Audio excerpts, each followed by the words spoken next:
तो आप देख रहे हैं देहाती सर यूट्यूब चैनल। बच्चों ये क्लास नाइन्थ का जो है क्लास नाइन्थ का साइंस का सेट है जो आपके एग्जाम के लिए बहुत ही सहायता करेगा, बहुत ही हेल्पफुल होगा। तो बच्चों इस प्रश्न को शुरू से अंत तक देखिएगा, अपने दोस्तों के साथ भी शेयर कीजिएगा और वीडियो कैसे लगेगा कमेंट में लिख करके आप बताइएगा। वीडियो को लाइक कीजिएगा और यदि कोई नए बच्चे होंगे तो चैनल को सब्सक्राइब कर लीजिएगा। चलो बच्चों लोग देखते हैं, पहला क्वेश्चन आपका है कि कौन अदिश राशि है। कौन अदिश राशि है देखेंगे, पहला ऑप्शन है बल, दूसरा त्वरण, तीसरा चाल, चौथा विस्थापन। तो बच्चों ध्यान देंगे कि कौन अदिश राशि है, तो अदिश राशि हमारा चाल होगा। ठीक है, क्या होगा? चाल होगा। बाकी सब क्या है? हमारा सदिश राशि है, तो इसको ध्यान दीजिएगा। ठीक है, ओके माय डियर स्टूडेंट्स, अगला क्वेश्चन देखेंगे। ओडोमीटर मापता है। ओडोमीटर मापता है तो यानी ओडोमीटर क्या मापता है? देखेंगे पहला ऑप्शन दिया है चाल, दूसरा है दूरी, तीसरा है समय, चौथा है औसत चाल। मेरे प्यारे बच्चों तो देखेंगे ये दूरी नापता है। क्या नापता है? ओडोमीटर क्या नापता है? दूरी नापता है। ठीक है, मापता है। ठीक है, चलिए बच्चों अगला क्वेश्चन देखेंगे क्या कि त्वरण का ऐसा ही मात्रक है। त्वरण का ऐसा ही मात्रक होता है, क्या होता है? मीटर, दूसरा होता है मीटर प्रति सेकेंड, तीसरा होता है मीटर प्रति सेकंड स्क्वायर, चौथा मीटर स्क्वायर प्रति सेकेंड। तो मेरे प्यारे बच्चों देखेंगे इसका सही जवाब हो जाएगा तीसरा, मीटर प्रति सेकेंड स्क्वायर हो जाएगा। ठीक है बच्चों, अगला प्रश्न आप देखेंगे मेरे प्यारे बच्चों, बोलता है इकाई समय में वस्तु के द्वारा तय की गई दूरी है। इकाई समय में वस्तुओं के द्वारा तय की गई दूरी है। ऑप्शन देखिए, बोलता है चाल, दूसरा वेग, तीसरा विस्थापन, चौथा त्वरण।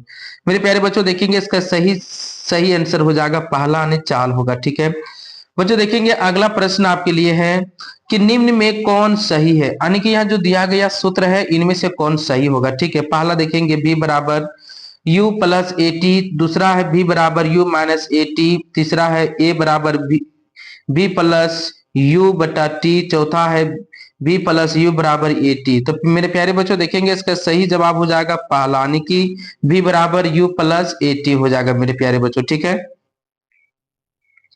बच्चों, देखेंगे अगला प्रश्न कि यदि किसी वस्तु का त्वरण 2 मीटर प्रति सेकंड स्क्वायर हो तो 4 सेकंड बाद उसकी चाल 30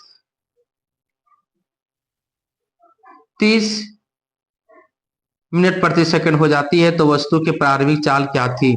तो बच्चों देखेंगे इसका सही जवाब हो जाएगा छठा का दूसरा ऑप्शन सही होगा, 22 मीटर प्रति सेकंड होगा। ठीक है मेरे प्यारे बच्चों, तो चलिए अगला आप देखेंगे, अगला प्रश्न है कि न्यूटन की गति के कितने नियम होते हैं, यानी कि न्यूटन के गति के कितने नियम होते हैं। तो मेरे प्यारे बच्चों आप ध्यान देंगे कि इसका कितना आंसर, पहले देखिए ऑप्शन है 1 2 3 4।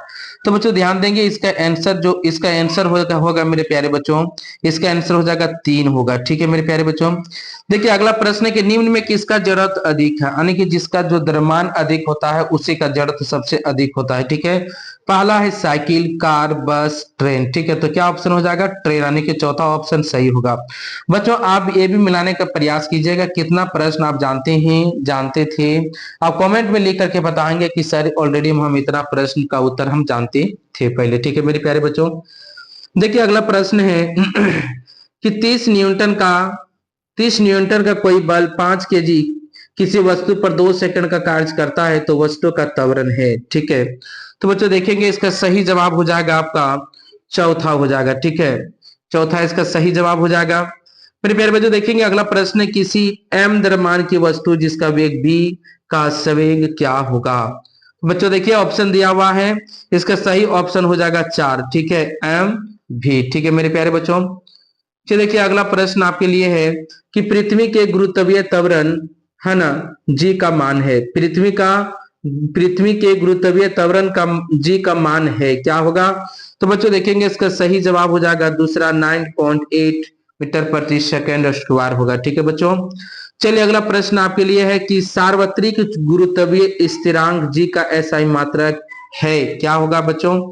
तो देखेंगे इसका सही जवाब हो जाएगा तीसरा हो जाएगा, यानी कि न्यूटन मीटर प्रति स्क्वायर, स्क्वायर प्रति केजी स्क्वायर हो जाएगा मेरे प्यारे बच्चों। ठीक है, देखेंगे 13वां नंबर प्रश्न है चंद्रमा की सतह पर किसी वस्तु का भार पृथ्वी की सतह पर उसके भार का कितना गुना होता है।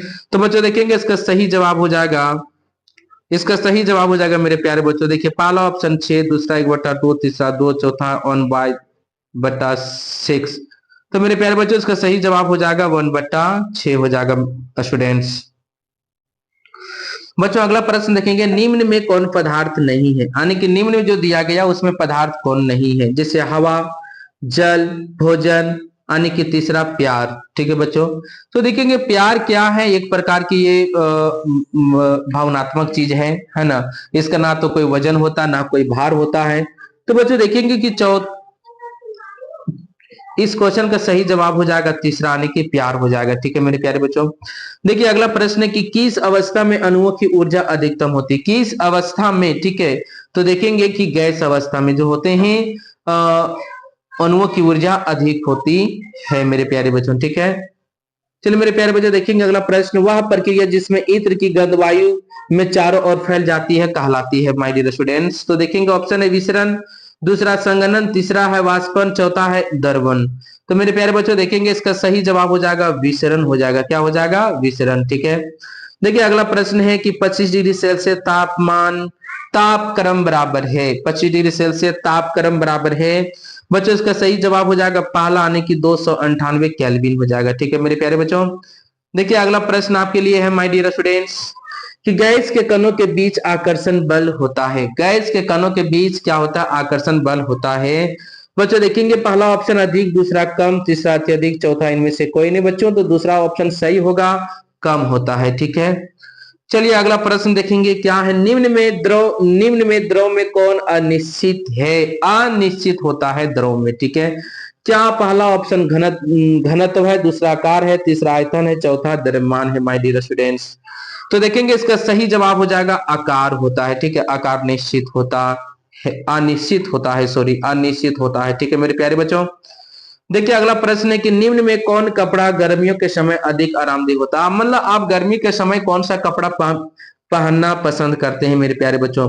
तो इसका सही जवाब हो जाएगा कौन? सूती कपड़ा। ठीक है, तीसरा ऑप्शन इसका सही जवाब हो जाएगा माय डियर स्टूडेंट्स। एक नैनोमीटर बराबर होता है, नैनोमीटर बराबर क्या होता है? इसका सही जवाब हो जाएगा 10 का पावर माइनस 9 नैनोमीटर होता है। ठीक है बच्चों, देखिए अगला प्रश्न है कि स्थिर ऊर्जा के नियम का प्रतिपादन किया है, स्थिर अनुपात के नियम जो होते हैं प्रतिपादन किया है। तो इसका सही जवाब हो जाएगा तीसरा, क्या है? आत्मा एल लवाइजिए एवं प्राउस्ट। ठीक है मेरे प्यारे बच्चों, देखिए अगला प्रश्न आपके लिए है माय डियर स्टूडेंट्स, किस तत्व का लैटिन नाम फेरम है? फेरम जिसको हम लोग Fe से दर्शाते हैं, फेरम। ठीक है, तो बच्चों लैटिन नाम जो फेरम होता है वो लोहा का होता है, यानी कि पहला ऑप्शन इसका सही जवाब हो जाएगा। अगला प्रश्न देखेंगे, सोडियम का संकेत है, सोडियम का संकेत क्या होता है माय डियर स्टूडेंट्स? तो इसका सही जवाब हो जाएगा Na, यानी कि दूसरा ऑप्शन इसका बिल्कुल राइट होगा। बच्चों देखेंगे अगला प्रश्न है कि जल के एक अणु में हाइड्रोजन एवं ऑक्सीजन के भार का अनुपात होता है। तो डियर स्टूडेंट्स का सही जवाब हो जाएगा 1:8 होगा माय डियर स्टूडेंट। ठीक है बच्चों, नहीं होंगे तो चैनल को सब्सक्राइब कर लीजिएगा, लाइक कीजिएगा, कमेंट कीजिएगा, दोस्तों के साथ भी शेयर कीजिएगा माय डियर स्टूडेंट्स।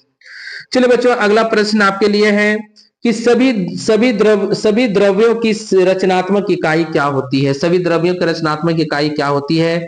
तो बच्चों इसका सही जवाब हो जाएगा पहला, परमाणु होता है। ठीक है बच्चों, देखेंगे अगला प्रश्न जो आपको बायोलॉजी से पूछा जा रहा है कि आत्महत्या का थैला कहलाता, आत्महत्या का थैला कहलाता है।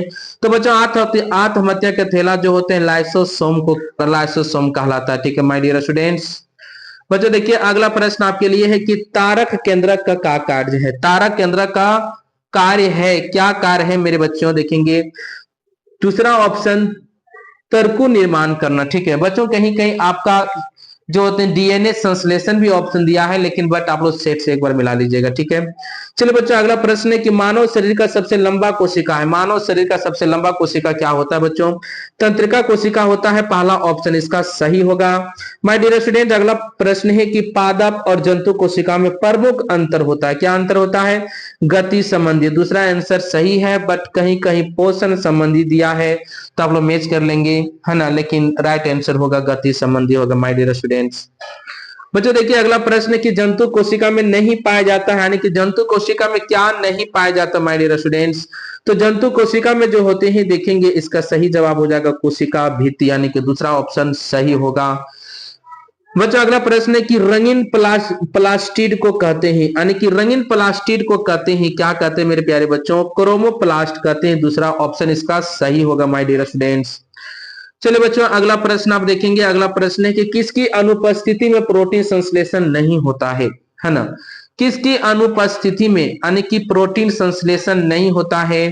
तो बच्चों इसका सही जवाब हो जाएगा चौथा ऑप्शन, राइबोसोम के अनुपस्थिति में। ठीक है बच्चों, अगला प्रश्न है किस प्रकार की ऊतकों की क्रियाशीलता के कारण पौधों में वार्षिक वलय बनते हैं।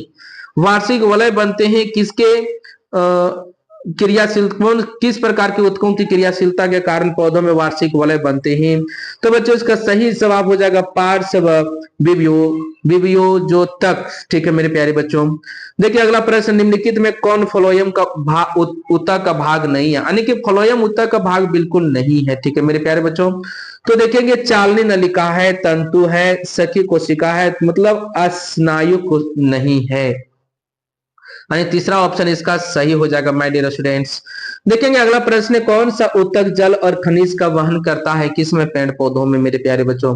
तो देखेंगे इसका सही ऑप्शन हो जाएगा जाइलम, यानी कि जाइलम है पेड़ पौधों में खनिज, और खनिज का जल और खनिज का वहन करता है, एक स्थान से दूसरे स्थान ढो करके ले जाता है। बच्चों देखेंगे अगला प्रश्न, मूंगफली और बादाम के छिलकों में पाया जाता है। तो बादाम और मूंगफली के छिलकों में पाया जाता है मेरे प्यारे बच्चों, क्या है, स्क्लेराइडस पाया जाता है। दूसरा ऑप्शन सही होगा स्क्लेराइडस। ठीक है मेरे प्यारे बच्चों। बच्चों देखेंगे अगला प्रश्न आपके लिए है क्या, कि शरीर की बाहरी और भीतरी रक्षक आवरण बनाते हैं।